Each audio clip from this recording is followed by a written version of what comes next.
Hi, I'm Bruce Northam. Welcome to American Detour in Honduras.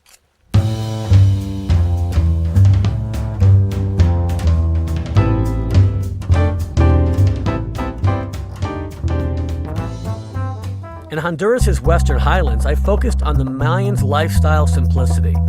Ruins built by people who didn't know what a wheel was routinely exposes most 1960s architecture as crap. The stone sculpted messages wrapping Copan's structures embolden a personal philosophy.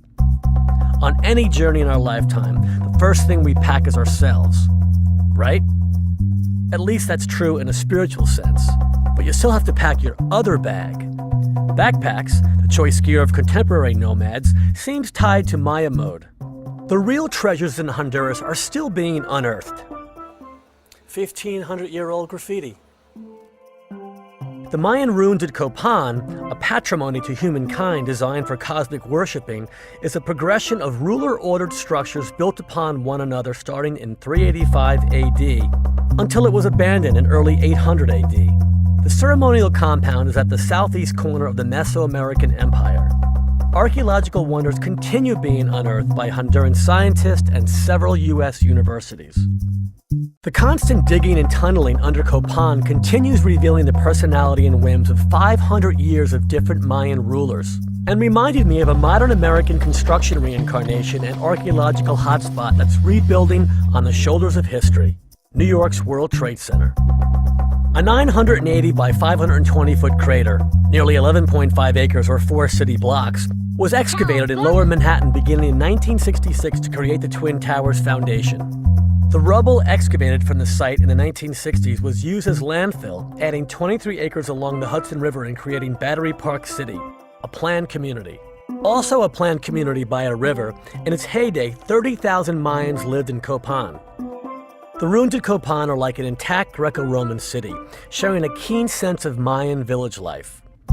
The Great Plaza, their central park, is a collection of monuments and stelas in an area the size of 2 football fields.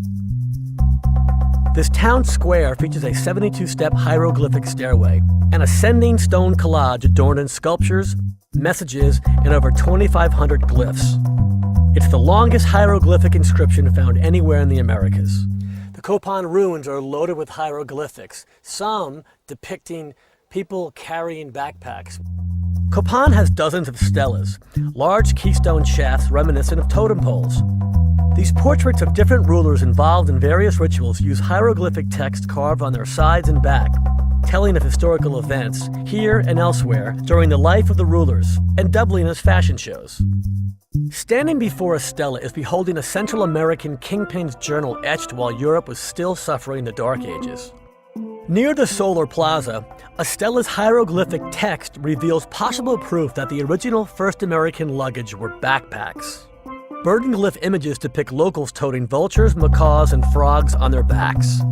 Mayan sports sack worship couldn't have been far off, but their empire disbanded in the early 9th century. I know, man pack, family purse, hip sack. To me, it's my camera holster. Bam, bam. Quick and easy, they work. You and your fancy gear with your backpack, you missed the shot. Honduras' population of 7.5 million is 90% mestizo, a mixture of Amerindian native and European ancestry. Mostly Spanish settlers, who also shipped in horses. Today, Copan's mestizo dude uniform is a white cowboy hat topping a colorful button-down shirt, blue jeans, and boots.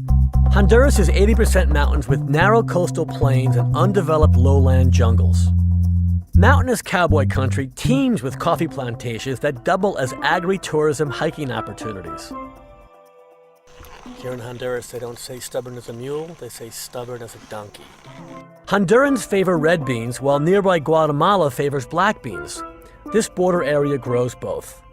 Arabica growers discuss coffee as elaborately as wine zealots talk grapes. Growing elevation determines quality and acidity. The higher, the better. Better yet, as growing elevation increases, there's less plant diseases and less fertilizer required. Birds, especially the macaw, were Mayan gods. I interviewed several gods at Macaw Mountain, a rescued bird zoo including the scarlet macaw, Honduras' national bird. Macaws can weigh up to 15 pounds, live 35 to 50 years in the wild, or up to 100 years in captivity.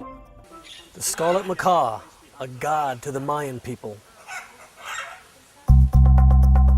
Maya rulers took bird names because Maya cosmology considers birds as messengers from their gods. Acting as middlemen, indicating an ability to mediate between the deities and the earth on behalf of his subjects, head rulers perform rituals in costumes covered with feathers.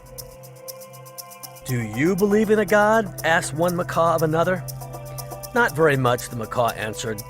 "But not very little either," she added in a smarter accent.